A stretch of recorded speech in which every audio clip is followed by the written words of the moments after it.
Sa vlog na to, meron tayong 1,000 Gcash giveaway. Hahanapin mo lang yung keyword natin, isa-send mo lang sa Facebook account ko. Hi guys! Welcome back to my YouTube channel. Sa vlog natin ngayon ay isi-share ko lang sa inyo kung paano ba ako kumita ng 31,000 pesos sa Gcash account ko. One day ko lang talaga yan kinita guys gamit ang isang earning application. Madali lang po yung gagawin natin dito dahil maglalaro lang tayo.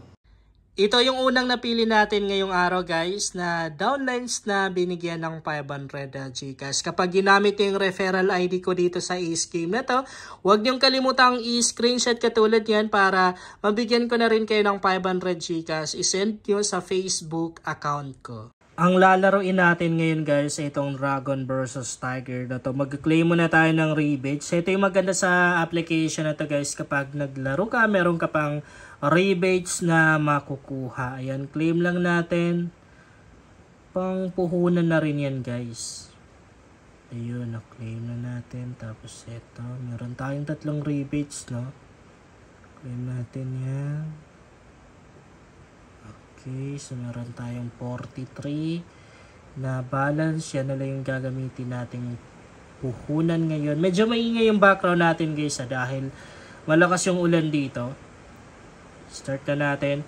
Kapag ginamit yung referral ID ko dito, huwag niyong kalimutang i-screenshot ha. Tapos i-send nyo sa Facebook account ko yung JC Makasasa na merong 8,000 plus followers.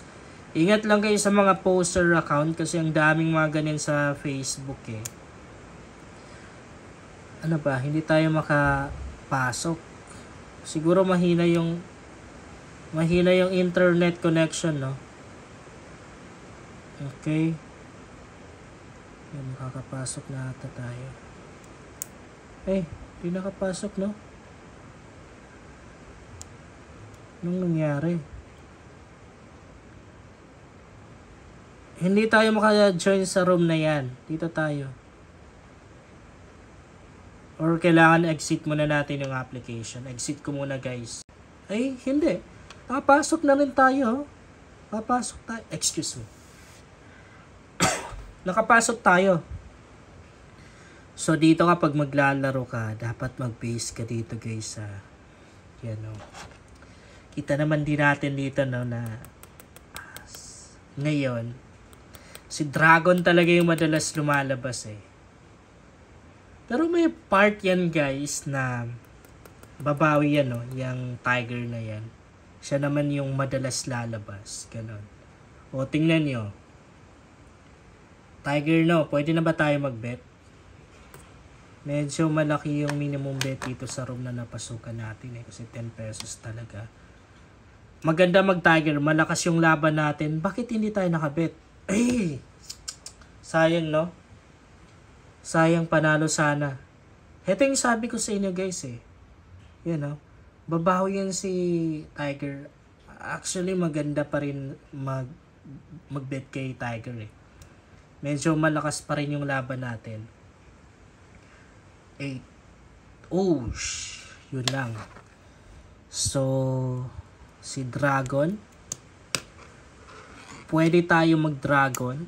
Pero, maganda rin si Tiger. Kasi pwedeng si Tiger madalas nang lalabas sa part na to. Pwedeng mag-alternate sa part na to. Pero, sige, pagbigyan muna natin si Dragon ha. Yun. Nanalo tayo. Medyo malakas pa rin yung laban natin kay Dragon. Pero maaaring ang gawin niya naman sa part na to, yung tigdadalawang beses lumalabas. Pwede na rin na si Tiger yung lalabas. Pero mas prefer ko si Dragon pa rin.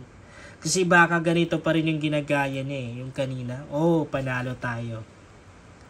Yung kanina pa rin yung ginagaya niya, yung ilang beses lumalabas si Dragon. No? Kanina kasi pagka-enter natin, meron tayong nakitang ganito.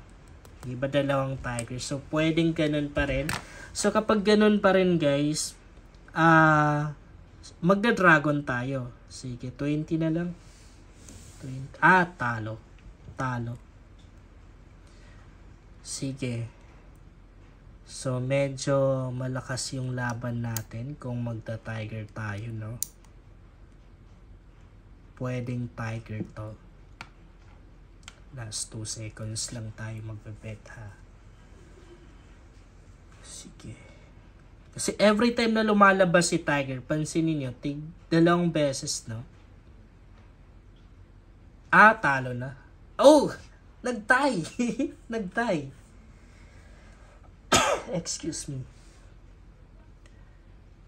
Alam niyo si Tay minsan pampalito lang yan eh. Inuubo ako. Sige. Ilalaban ko si Tiger. 20 pesos pa rin. Talo to. Oh. Nag-dragon, no? Pwedeng sa part na to. Iba na yung galawan. Sige. Pwede namang alternate to eh. Pwede na rin na sige, dragon tayo. Pero pwede rin tiger yung lalabas eh, kasi bakang gawin niya alternate, no? So panalo tayo. Panalo. Panalong panalo. Excuse me. Okay. So pagbigyan natin ng isa pa si tiger or si dragon. Dapat last 2 seconds tayo nagbet eh. So, kanina lumabas ng 3 beses si Dragon, no? Talo tayo. Oh. So, bakang ginagawa niya dito, tigdadalawang beses lumalabas. Pero kung gagayahin niya to, pwede na si Dragon yung lalabas. Pero sige, try natin, no? I guess Tiger. Sige. Wala na. Nabutan tayo. Okay lang. Nag-dragon. Okay, ganun yung ginagawa niya. Si Tiger, tigi-1 beses lang lumalabas, no? So, ibig sabihin kapag ginaya niya ito, mag-dragon pa rin, no? So, dragon pa rin. Okay. Kung hindi siya magda-dragon, edi alternate. Talo tayo. Panalo. Panalo tayo. So, kapag ganyan pa rin, ibig sabihin si Tiger na yung lalabas, no? Matik si Tiger na, kung ganon. Sige, magta-Tiger tayo. Wait natin. Last 2 seconds. Okay, wala na, di na tayo nakahabol. Panalong panalo sana tayo. Nasusundan na natin sana guys yung galawan eh. Yung galawan ng laro ngayon. So, pwedeng dragon. Pero pwede rin yan guys na magta-tiger siya. So, binet ko na lahat ng balance ko. Kasi pwedeng sa part na to mag-iiba naman yung style ng paglabas or yung galawan pa. Kita nyo? Tama yung sabi ko sa inyo. Lumabas si Tiger. Diba? So, sa part na yan, nag-iba na yung galawan. Kung the way siya lumalabas. Kasi ganyan talaga yung Dragon versus Tiger na yan guys eh. Again, kapag ginamit yung referral ID ko dito sa application na to, screenshot nyo lang. Ito yung referral ID ko guys. Ayan. Screenshot nyo tapos isend nyo sa Facebook account ko para mabigyan ko na rin kayo ng 500 Gcash. Yun lang guys, sana makatulong sa inyo ang vlog na to. Kung bago ka pa lang dito ay mas maganda talaga kung mag-subscribe ka dahil nag-share ako dito ng mga application at mga website na makatulong sa iyo kung gusto mo na rin kumita online.